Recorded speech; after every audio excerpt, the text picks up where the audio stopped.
हरिहंत सिद्ध सूर्य उपाध्याय साधु सर्व अर्थ के प्रकाशी मांगलिक उपकारी है। तिनको स्वरूप जाने लागते भई जो भक्ति काहे को नवाई स्तुति को उचारी है। धन्य धन्य तेन हित काज सब आज भये करे जोड़े बारे बारे वंदना हमारी है। मंगल कल्याण सुख ऐसो हम चाहते हैं। ओ मेरी ऐसी दशा जैसी तुम धारी है। ओ मेरी ऐसी दशा जैसी तुम धारी है। ओ मेरी ऐसी दशा जैसी तुम धारी है। क्षत्र चूड़ामणि नामक यह ग्रंथ और चतुर्थ लंब चौथे अध्याय के अंतर्गत यक्षेंद्र ने अपनी कृतज्ञता यहाँ ज्ञापित की। किए हुए उपकार को स्मरण करते हुए वह उपस्थित हो गया पुनः जीवनधर कुमार के सामने और आकर जीवनधर स्वामी की स्तुति करने लगा। बड़ी सुंदर चर्चा कल यहाँ हुई थी जिसमें जीवनधर स्वामी ने ये बात कह दी थी कि क्या दम है इसमें। देव भी यदि स्तुति करने के लिए आ जाए तो भी कुछ महिमा नहीं है। माने हमारी स्तुति, हमारी भक्ति, हमारी जय जयकार जगत के साधारण व्यक्ति करें उसकी तो कोई कीमत है ही नहीं। क्या 10-5 लोग मिलकर के हमारे जय जयकार करने लगे, प्रशंसा करने लगे, उसमें कुछ दम नहीं है। हजारों लोग मिलकर के प्रशंसा करें उसमें कुछ दम नहीं है। मुख्यमंत्री, राष्ट्रपति, प्रधानमंत्री कोई हमारे गले में माला डाले और जय जयकार करे, ये कह रहे हैं साक्षात स्वर्ग से देव उतर करके आ जाएं और जय जयकार करें, महिमा बखान और स्तुति करें, तो ज्ञानियों की दृष्टि में उसकी भी कुछ कीमत नहीं हुआ करती। ज्ञानी जी ये विचार करते हैं क्या है स्तुति, क्या दम है इसमें। देखो आप स्वभाव दृष्टि जिनकी होती है उस दृष्टि का कितना बल है। ये दृष्टि का बल है जो उन्हें ऐसी परिस्थिति से भी अप्रभावित रख रहा है। घटना कुछ इस प्रकार आगे बढ़ी कि वह भाग्यशाली कहने लगा, हे महाभाग्यशाली। कल हमने भाग्यशाली और महाभाग्यशाली के अंतर की चर्चा की थी। माने तीव्र पुण्योदय से मिली हुई परिस्थितियां वो भाग्यशालीपन को बतलाती है, लेकिन तीव्र पुण्योदय के काल में भी पुण्य के उदय से अप्रभावित रहना ये महाभाग्यशालीपन को दिखाता है। और जगत में उत्कृष्ट जाति का पुण्य भी उन्हीं के जीवन में फलित होता हुआ दिखाई देता है जो पुण्य को तुच्छ समझते हैं, जो पुण्य को हेय समझते हैं, जिनकी दृष्टि में पुण्य की कीमत नहीं, पुण्य उनके चरणों में आकर के पड़ता है, पुण्य उनके पीछे भागता है। और जो पुण्य के पीछे भागते हैं पुण्य उनसे पीछे छुड़ा के भागता है। आप पुण्य के पीछे न भागें, पुण्य तो आपके पीछे पीछे आएगा। आप अपने स्वभाव का अवलंबन लेवें। देखिए आप पंच परमेष्ठियों की भक्ति की यहाँ महिमा बखान की गई और यक्षेंद्र अपने स्थान की ओर गमन कर गए। क्या कह करके कि हे महाभाग्यशाली जीवनधर कुमार, आपको जीवन में यदि किसी भी प्रसंग में मेरी ज़रूरत महसूस हो तो आ जाना, मुझे याद करना। आप मुझे याद करेंगे मैं आपके सामने उपस्थित हो जाऊंगा। यक्षेंद्र अपने स्थान की ओर गमन। 15 नंबर का श्लोक शायद अपन ने पढ़ा नहीं था, नहीं पढ़ा ना। सार में चरे देवे तमाश्लिष्य मुहुर्मुहुः आप्रच्छयते तस्मिन्नत्र प्रस्तुत मुच्यते। जीवनधर कुमार को आलिंगन करके और बार बार पूछकर उस कुत्ते के जीव देव के चले जाने पर यहाँ जो वृत्तांत हुआ उसे कहते हैं। माने वो जीवनधर कुमार को वहाँ छोड़कर और वो जो देव चला गया, अब क्या घटना पीछे से घटी है सो बताते हैं। जीवनधर कुमार से भेंट करके तथा पुनः पुनः आज्ञा लेकर यक्षेंद्र के चले जाने के पश्चात वहाँ नदी पर ही जो अन्य घटनाएं घटी उसका वृत्तांत सुनिए एक नई उपकथा के माध्यम से। 8 नंबर की ये उपकथा है।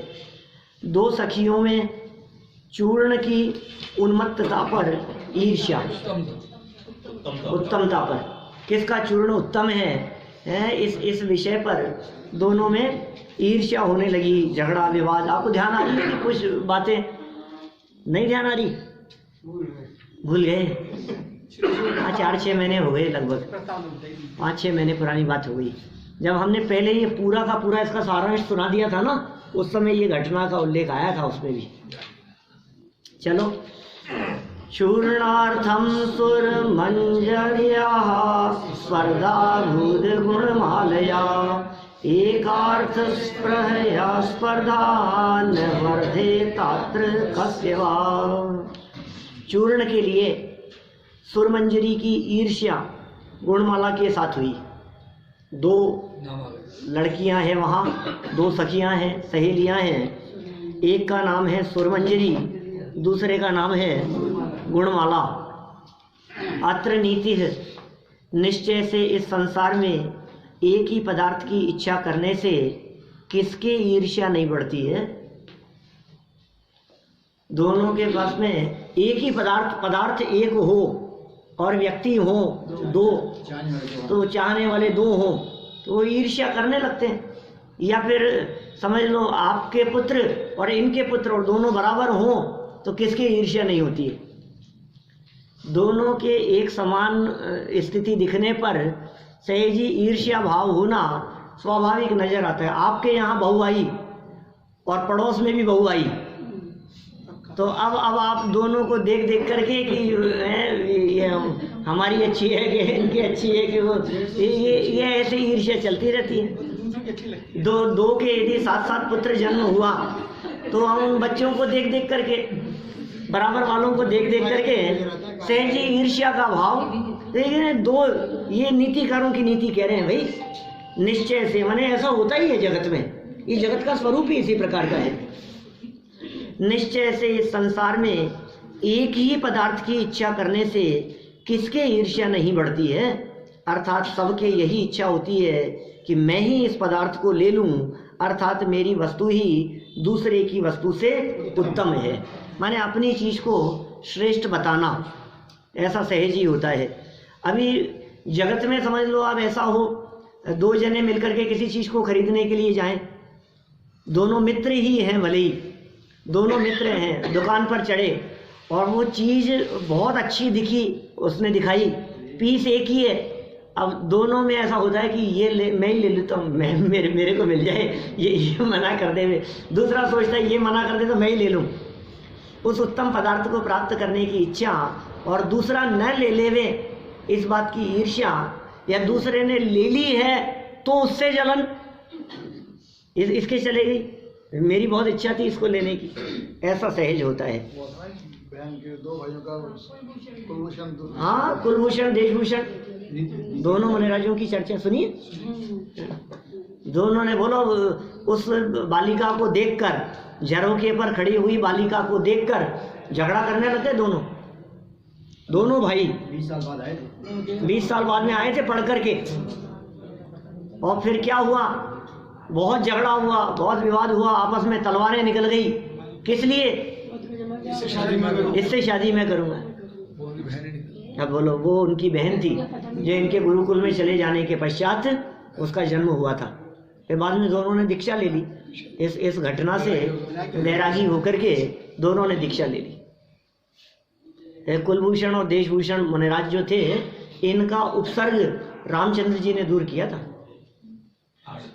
क्या? कुंतलगिरी। देशभूषण, कुलभूषण और देशभूषण दोनों, इनके चरण भी अपने चूलगिरी पर विराजमान है, कुलभूषण और देशभूषण मुनिराज का। हाँ,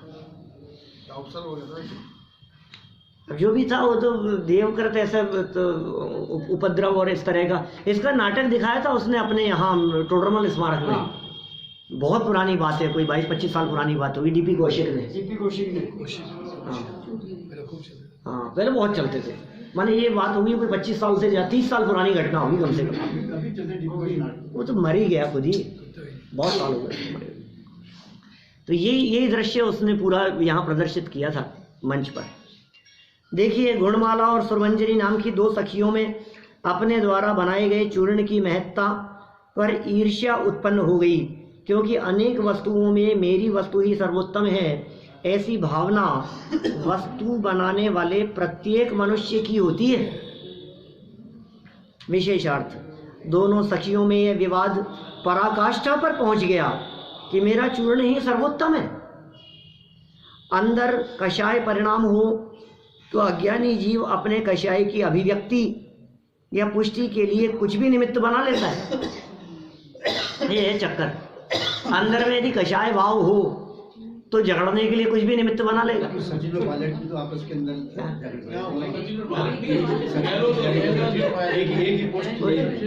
माने अंदर में यदि तीव्र कषाय भाव हो, मान लो अब बाहर में कोई भी छोटा सा निमित्त बने और वो झगड़े का कारण बन जाता है।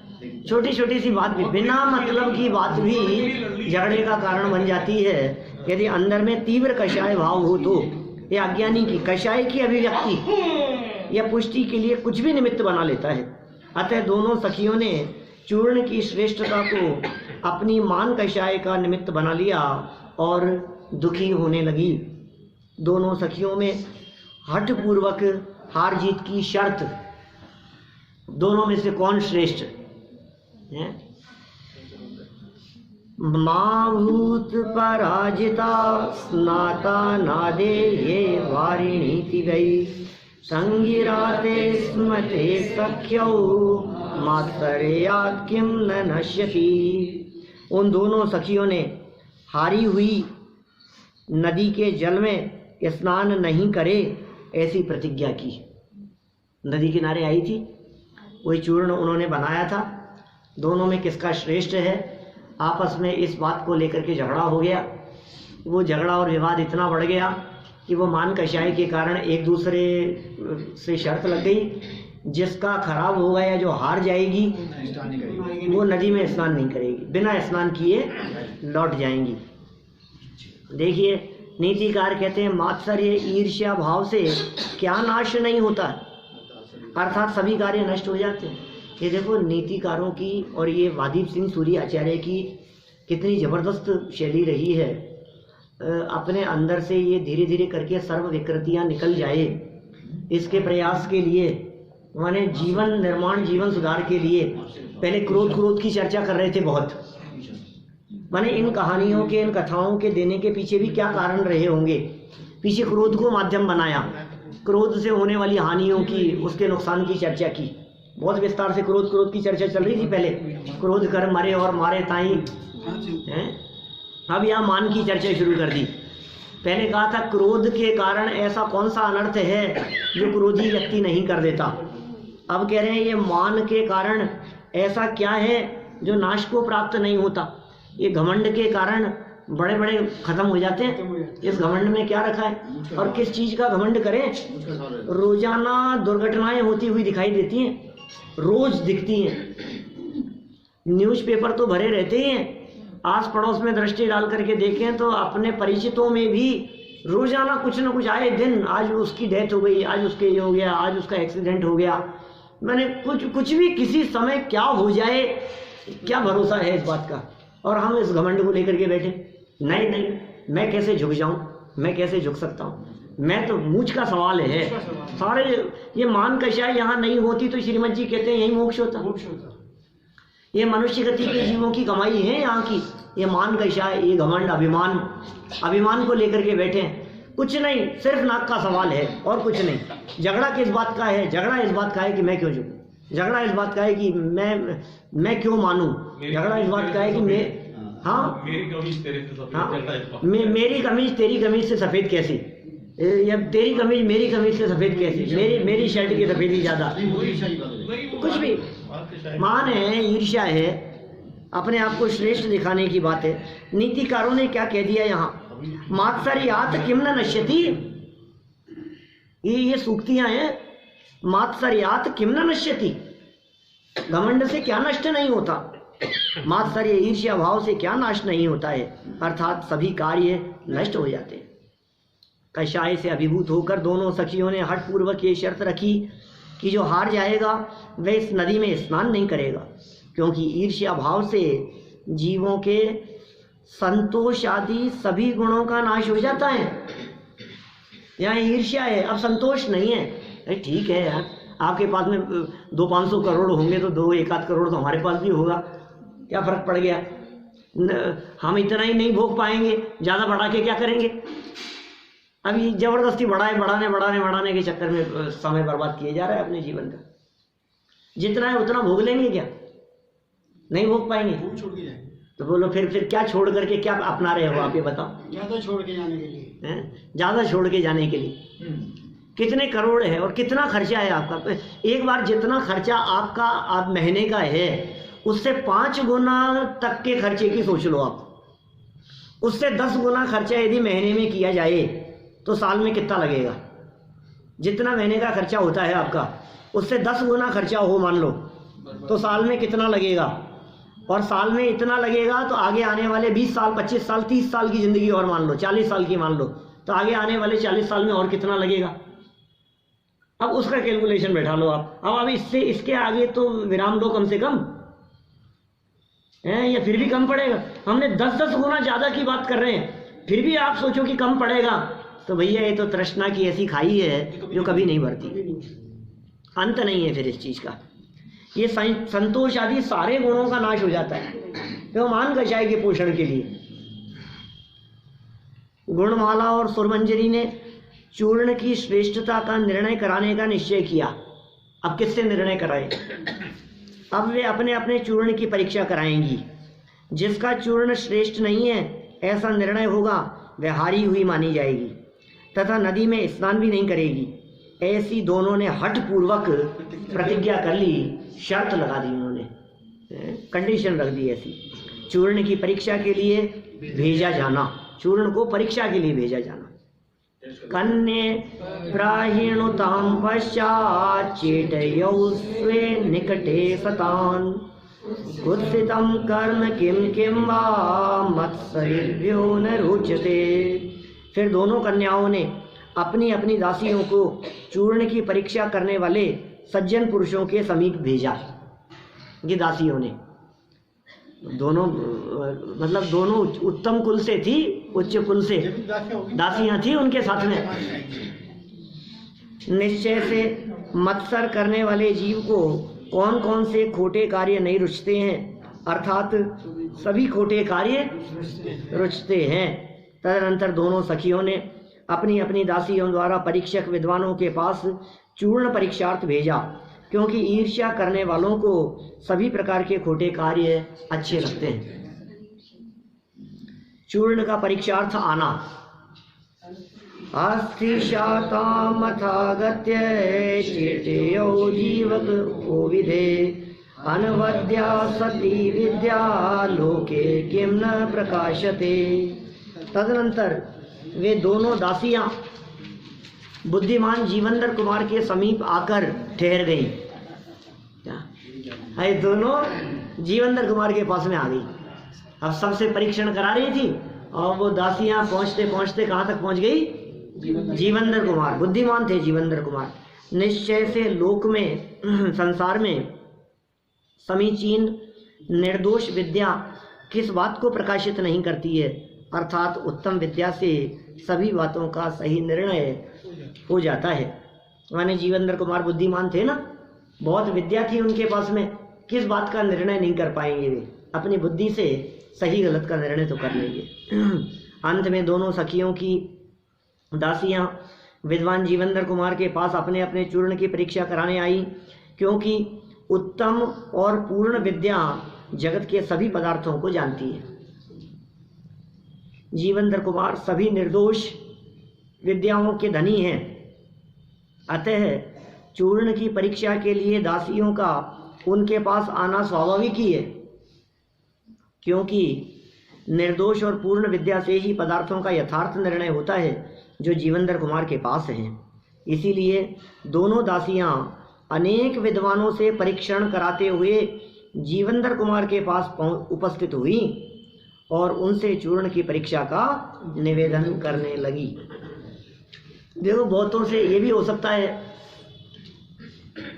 बहुतों से उस चूर्ण की उत्तमता का परीक्षण कराने का प्रयास कर रही थी, लेकिन कोई उनको परफेक्ट जवाब नहीं दे पाया। ऐसा भी तो हो सकता है ना। आपको हमने दो कपड़े दिखाए, इन दोनों में से कौन सा अच्छा है, अब आपने हाथ में लेकर के बतलाया, बोले कौन से की क्वालिटी अच्छी है, तो आप कहोगे यार अब ये भी अच्छा लग रहा है, ये भी पता नहीं, दोनों में से अभी हम तो नहीं निर्णय कर पा रहे। तो ऐसे बहुत लोगों से उन्होंने पूछा, कहीं कोई संतोषजनक जवाब नहीं मिला। अब मिल गए सामने एक ऐसे सज्जन जो सर्व कलाओं में निपुण हैं, सारी विद्याओं के ज्ञाता हैं, ये जीवंदर कुमार। उनसे निवेदन करने लगी। जीवंदर कुमार का गुणवान चूर्ण का निर्णय, जीवंदर कुमार का निर्णय, गुणवद गुणमालायाशु चूर्णम निर्वर्ण्य सौभ्यधात पांडित्यम ही पदार्थानाम गुण दोष विनिश्चयः। उन जीवंदर कुमार ने गुणमाला के चूर्ण की परीक्षा कर उसे गुणवान बताया। क्या गुणमाला जो थी उसका जो चूर्ण उसे अच्छा बताया। अत्र नीति है, निश्चय से पदार्थों के गुण और दोष का निश्चय करना ही पांडित्य है। माने विद्वत्ता किसका नाम है, पहले विद्वान की परिभाषा बतलाई थी, यहाँ पांडित्य की बतला रहे हैं। शब्द एक जैसे दिखते हैं। गुण और दोष की परीक्षा, गुण और दोष का यथार्थ निर्णय, ये पांडित्य का लक्षण है। जीवंदर कुमार ने दोनों के चूर्णों का सूक्ष्मता से परीक्षण किया और उपयोगिता की दृष्टि से गुणमाला के चूर्ण को उत्तम बताया। वास्तव में पदार्थों के गुण और दोषों का निर्णय करना ही विद्वत्ता है, पांडित्य है। वस्तुओं के वस्तुगत गुण दोषों के आधार पर निष्पक्ष और यथार्थ निर्णय करना ही पांडित्य है।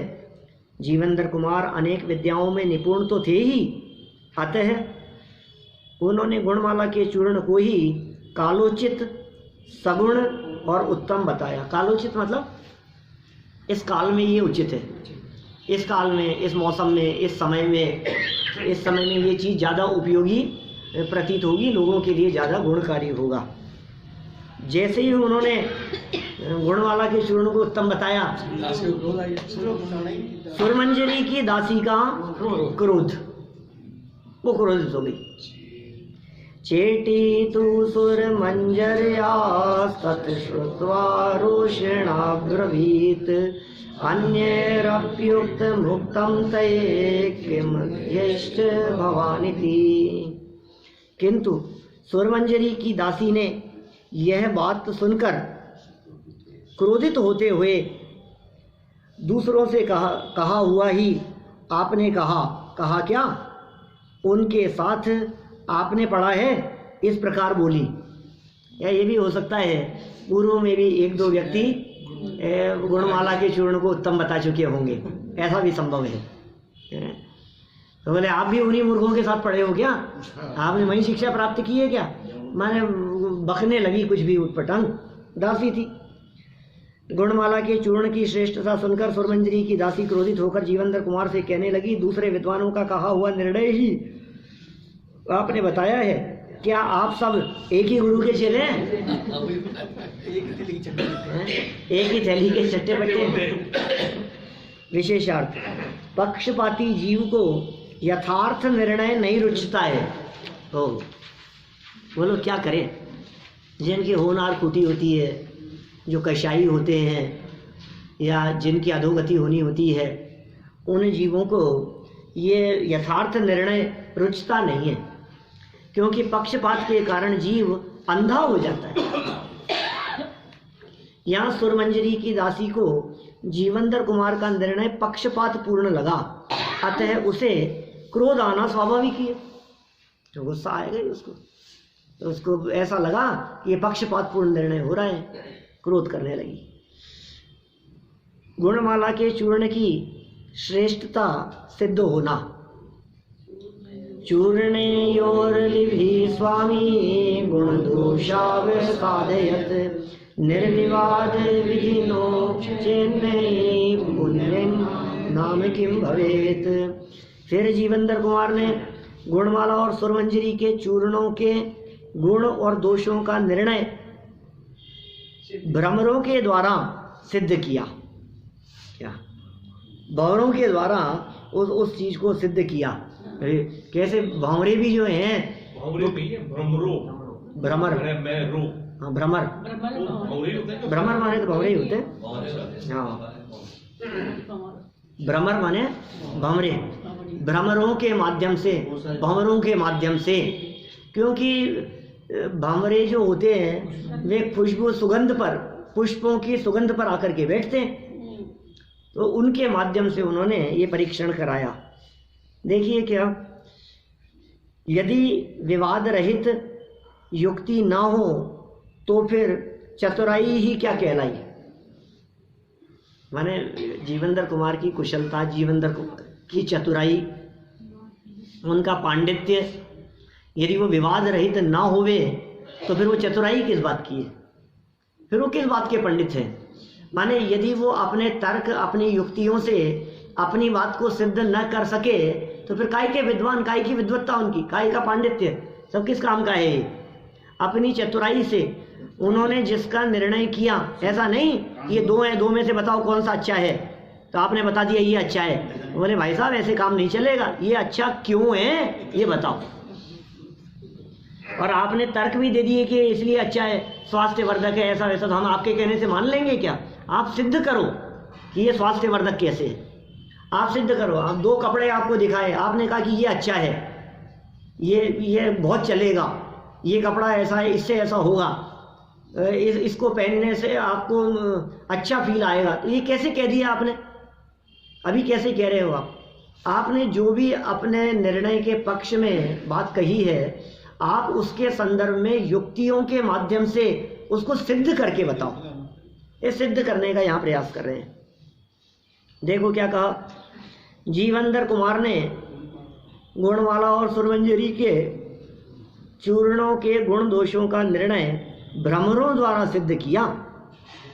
विवादग्रस्त वस्तु को निर्विवाद युक्ति द्वारा सिद्ध कर देना ही निपुणता है। विवादग्रस्त बात थी, उसको निर्विवाद सिद्ध कर दो उसको। अभी गुजरात टीवी पर भारती जी का इंटरव्यू आया था, अभी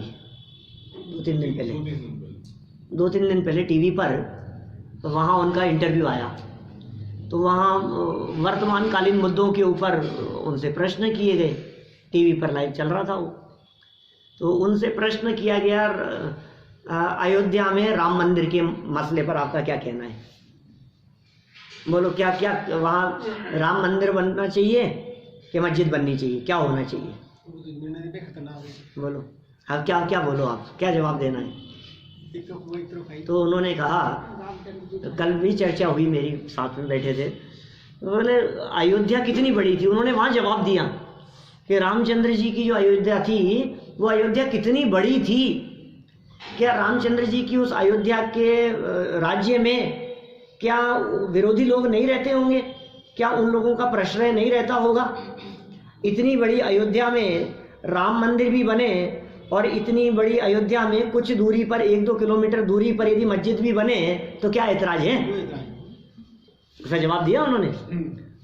बोले क्या अयोध्या के अंदर मंदिर ही बने या अयोध्या में मस्जिद ही बने, इस विवाद की क्या जरूरत है, क्या दोनों चीजें नहीं बन सकती हैं, क्या दोनों संप्रदाय, ये काम तो राजनीतिकों का नहीं है। उन्होंने वहां कहा ये राजनीतिक लोगों ने इसको राजनीतिक मुद्दा बना रखा है, ये काम तो विद्वानों का है, ऐसा बोले वो। यदि विद्वान लोग चाहें, यदि पंडित लोग चाहें, दोनों ही पक्ष के विद्वान लोग चाहें तो इस मुद्दे में शांति हो सकती है। और समाधान स्वयं ने विद्वान होने के नाते समाधान दिया कि दोनों बनाओ ना, क्या दिक्कत है, थोड़ी दूरी बनाओ, क्या दिक्कत है, कुछ दूरी पर बनाओ, उसमें कहाँ झगड़े का कहाँ सवाल है। उस जगह पे पर्टिकुलर जगह से क्या लेना देना है, सोच का फर्क है। कोई वो उसी जगह पर जन्म हुआ था कि उसी जगह पर वो था, कोई वही झगड़ा है। मिल बैठ करके यदि चर्चा की जाए तो समाधान निकलेगा। मेरा कहने का मतलब ये है, यहाँ जो ये चर्चा उठी है, विद्वान किसी भी चीज़ का निर्णय किस प्रकार देते हैं, ये विवाद रहित निर्णय जिसमें दोनों पक्षों को विवाद ना होवे, बात अपनी भी कही जाए और अपनी बात को कहते हुए उसे तर्क और युक्ति से इस प्रकार सिद्ध किया जाए कि सामने वाले को सहज रूप से वो बात स्वीकृत हो जावे, यही विद्वत्ता है। देखो, विवादग्रस्त वस्तु को निर्विवाद युक्ति द्वारा सिद्ध कर देना ही ये निपुणता है। जीवेंद्र कुमार ने उन दोनों चूर्णों को आकाश में उड़ाया।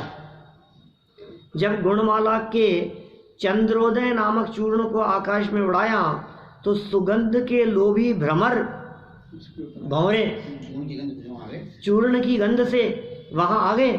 इस प्रकार सुरमंजरी की दासी के समक्ष ही गुणमाला के चूर्ण की श्रेष्ठता को प्रत्यक्ष प्रमाणित कर दिया। चूर्ण को उड़ाया तो चूर्ण को उड़ते हुए, हवा में उड़ते हुए देखकर दुनिया न मालूम कहां से बहुत सारे भंवरे आकर एकत्रित हो गए, इकट्ठे हो गए वहां। सुरमंजरी का चूर्ण सदोष आकालिकतया दुष्टम चूर्णमन्यद वर्णयत नैय कालकृतं कर्म कार्य निष्पादन क्षमम। जीवेंद्र कुमार ने सुरमंजरी के चूर्ण को असमय में बनाए जाने से दूषित बताया, अर्थात सुरमंजरी का चूर्ण वसंत ऋतु के लिए प्रतिकूल था, इसलिए उसमें सुगंध न होने से उस पर कोई भंवरा नहीं आया। देखो, दो तरह की बात यहाँ कह दी है। समयानुकूल नहीं था वो, समय के अनुसार नहीं है, मौसम के अनुसार नहीं है, वर्तमान इस मौसम के अनुसार ये उपयोगी नहीं है। असमय में बनाए जाने से, असमय में बनाए जाने से के दो अर्थ हैं। असमय में बनाए जाने से का अर्थ, एक तो उसको योग्य काल में नहीं बनाया गया, दूसरी बात वर्तमान में जो मौसम चल रहा है इसके अनुरूप असमय में बना लिया। यही चूर्ण यदि तुम दूसरी मौसम में बनाती तो वो उस समय वो उत्तम होता। जैसे सर्दियों के मौसम में कोई व्यक्ति एसी और कूलर बना करके बेचना चाहे, बिकेंगे ही नहीं। बहुत ठंड, जहाँ बर्फ पड़ती हो वहाँ यदि कोई ले जा करके कूलर की फैक्ट्री डाले, जहाँ बर्फ पड़ती है 12 महीने ही ठंड रहती है, तो ऐसे जगह पे कूलर कौन खरीदेगा? बोले तुम आप गलत मौसम में गलत चीज को ले आए आप। यहाँ ये चीज नहीं चलती है, यहाँ तो वो चलेगी, हीटर चलेगा यहाँ तो। जहाँ गर्मी बहुत हो वहाँ कोई व्यक्ति हीटर बेचने का प्रयास करे, वहाँ बनाने का प्रयास करे। बोले गलत समय में गलत मौसम में आ गए हो आप, इस समय में ये नहीं हो सकता। देखिए, निश्चय से असमय में किया हुआ उद्यम कार्य का निष्पादन करने में समर्थ नहीं होता। ये भी क्या है एक्चुअल में, ये असमय का अर्थ वो कालातिचार जैसी चर्चा भी यहाँ करना चाह रहे हैं। ये गलत समय में गलत कार्य, योग्य समय आने पर योग्य कार्य करो तो वो संपन्न होता है, और गलत समय पर गलत काम करो, बात आपकी सही है लेकिन इस प्रसंग पर कहने योग्य नहीं। विवाह के प्रसंग पर आप राम नाम सत्य अनंत नाम सत्य की बात करो, साहब सत्य है तो कर रहे हो तुम। ये समय नहीं है यहाँ कहने का। कौन से समय पर कौन सी बात कही जाए बोलो? विवाह के प्रसंग पर कैसी चर्चा है की जाए?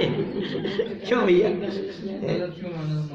क्या रे ये इन दोनों की शादी तो हो रही है, लेकिन ये तो सत्य बात है कि दो में से एक तो पहले मरेगा ही। पंडित जी बताओ पहले कौन मरेगा? तुम क्या बात कर रहे हो? मरेगा जो मरेगा, जो भी होगा है। अभी इस प्रसंग पर मरने वालों की चर्चा क्यों कर रहे हो तुम? नहीं सच कह रहा हूँ मैं आज लिख करके दे सकता हूँ तुम्हारे को स्टाम्प पेपर पर कि दो में से कोई ना कोई एक पहले मरेगा, कि भाई तेरी बात परम सत्य है। इस बात की सत्यता में रंच मात्र भी शंका नहीं है, लेकिन ये प्रसंग, ये समय ऐसी बात करने का नहीं है। माने समय अनुकूल बात की बात कर रहे हैं यहाँ। ऐसी मौसम की चर्चा कर लीजिए, परिस्थितियों की चर्चा कर लीजिए। ये कह रहे हैं उसका चूर्ण वसंत ऋतु के प्रतिकूल था। किसका? सुरमंजरी का। इसलिए वो सुगंध न होने से भंवरे नहीं आए। निश्चय से असमय में किया हुआ उद्यम कार्य का निष्पादन करने में समर्थ नहीं होता। जीवेंद्र कुमार ने सुरमंजरी के चूर्ण को समयानुकूल न होने से दूषित कहा। बोलो, पूजन करना उपयुक्त है या नहीं है? अच्छा काम है या नहीं है? अपेक्षा से रात को करे तो अच्छी बात है, अच्छी बात है, लेकिन रात्रि हो तो नहीं, अपेक्षा लगा दी हमने। समय सही नहीं है। अच्छा, इतना ही नहीं, उससे श्रेष्ठ कार्य करने का समय हो तो हीन कार्य करने के लिए भी उसे अयोग्य काल कह दिया जाता है। अब हम आपसे पूछते हैं, सुबह के समय 8-9 बजे के आसपास पूजन करना चाहिए कि नहीं? करना चाहिए, अच्छी बात है। सुबह 7, साढ़े 7 बजे, 8 बजे पूजन करना चाहिए।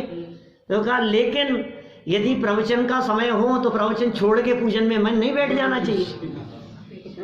ये उसके लिए अयोग्य काल है। आपको पता है ये जो मुनिराजों के प्रसंग में, धवलादिक में जय धवला के प्रसंग हैं इस तरह के, कालातिचार की जहाँ चर्चा की है तो उन्होंने इस तरह की बात कही, इस समय में स्वाध्याय नहीं करना, ऐसी बातें कही। स्वाध्याय के लिए अयोग्य काल कहा। तो पता है क्यों कहा? उस काल को अयोग्य इसलिए कहा कि बोले ये दिव्य ध्वनि का काल है, इधर भगवान की दिव्य ध्वनि गिर रही है और तुम अपना ग्रंथ लेकर के स्वाध्याय के लिए बैठे हो। बोले योग्य काल नहीं है, इस समय नहीं चलेगा ये। आप समझ रहे हो? भगवान की दिव्य ध्वनि के काल में ये नहीं चलेगा। तो फिर बोलो दिव्य ध्वनि सुनना योग्य है कि नहीं है? कि योग्य तो है। कोई व्यक्ति नहीं सुन रहा हो तो कि बताओ कर क्या रहा था? यदि वो अपने आत्म ध्यान में लीन था तो दिव्य ध्वनि ना सुने तो भी चलेगा। किसकी तुलना में क्या कार्य श्रेष्ठ है? अपेक्षा लगेगी। माने आप उसको योग्य काल कहें कि अयोग्य काल कहें? बोलो बाजार से जाकर के सामान खरीदना योग्य है कि नहीं है? कि योग्य है। कर्फ्यू के समय में चले जाऊंगे, डंडे पड़ेंगे, जेल में और बंद कर दिए जाऊंगे कि नहीं साहब इसमें क्या गलती है बाजार आने में? कि भाई साहब ये योग्य काल नहीं है। तो योग्य काल में योग्य कार्य किए जाने की बात ये यहाँ कह रहे हैं, ये शिक्षा प्रदान कर रहे हैं इस तरह की। यहाँ पर देखो नीतिकारों की नीति बतला दी। असमय में किया हुआ उद्यम, गलत समय में किया गया कार्य, असमय में किया गया उद्यम कार्य का निष्पादन करने में समर्थ नहीं होता। अब ये इसमें बहुत तरह की नीतिकारों की नीति है, इसका मतलब ये 50 जगह पर लागू होगी। दुनिया के सब प्रसंगों में लगाओ आप इसको। गलत समय पर किया गया उद्यम कार्य करने में समर्थ नहीं होगा। जैसे समझ लीजिए गलत समय पर खोल दिया गया प्रेशर कुकर, वो आपको दाल पकी हुई नहीं मिलेगी। गलत समय पर किया गया उद्यम हो गया ना। 5-10 साल का बच्चा और आप उसके हाथ में बाइक दे दो तो क्या करेगा? कि वो नहीं चला पाएगा, वो गिर जाएगा, हड्डी टूट जाएगी उसकी। असमय में किया गया उद्यम कार्यकारी नहीं होता है। माने कौन से कार्य के लिए उद्यम कौन से समय पर किया जाए, कब समय पर किया जाए, कितना समय हो जाने पर आप उसमें पानी डालते हैं सब्जी में, कब पकाते हैं, कब उसको गैस बंद करते हैं। असमय में उद्यम नहीं चलेगा। योग्य काल आने पर, समय आने पर। असमय में किया गया उद्यम, अभी समझ लीजिए आप बालक का जन्म हुआ है और आप उसके लिए लड़की तलाश रहे हो, तो असमय में किया गया उद्यम है, योग्य फल नहीं मिलेगा तुम्हारे को। आप समय आने पर देखना, समय आने पर करना। कि नहीं साहब कोई अच्छी जॉब हो तो बतलाओ, नौकरी के लिए कोई अच्छी जॉब। ये किसके लिए चाहिए? कि बच्चे के लिए चाहिए। कि कितना बड़ा है? कि अभी तो 6 महीने का है, अभी तो आज ही जन्मा है। ये क्या बात है? किसी भी चीज में लगा लो आप इस चीज को। समय आने पर जो कार्य किया जाना है उस कार्य के लिए प्रयत्न किया जाना चाहिए। समय अनुसार ही प्रयत्न होना चाहिए। अभी समझ लो आप इसी तरह से व्यवहार और निश्चय की चर्चाओं में लगाओ। व्यवहार नहीं के प्रसंग वो छोड़ने योग्य है या नहीं है? पुण्य छोड़ने योग्य है या नहीं है? शुभ भाव छोड़ने योग्य है या नहीं है? तो क्या इसको छोड़ने का उद्यम असमय में किया गया तो ये कह रहे हैं कार्य का निष्पादन करने में समर्थ नहीं होता। ये साहब छोड़ने योग्य है ना, शुभ भाव तो छोड़ने योग्य है ना, पुण्य तो छोड़ने योग्य है ना, हम छोड़ देते हैं। असमय में किया गया उद्यम कार्य को निष्पन्न करने में समर्थ नहीं होता। बतलाओ फसलों में पानी दिया जाना चाहिए कि नहीं? असमय में किया गया कार्य संपन्न होने में सफल नहीं होगा। पक जाने के बाद में यदि बरसात होगी, असमय में किया गया उद्यम जैसी बात है। तो कितने मतलब चारों तरफ लगाओ इस चीज को। नीतिकार कह रहे हैं आप इसको दुनिया की हर जगह पर लगाओ इस चीज को।